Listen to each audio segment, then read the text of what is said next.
Hello, in this video I want to show you how to install and enable iPhone-like keyboard on Motorola Edge 40 Pro. And to do this we'll need to open our Google Play Store. Inside find the app called Green Apple Keyboard.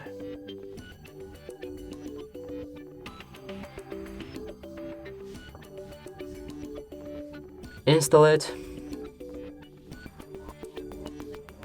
Then we can open the app, enable it in the settings,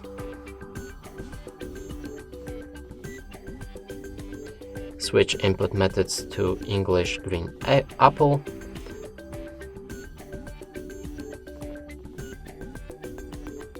and now it's finished. If we bring up our keyboard, here it changed to something that looks like an iOS keyboard.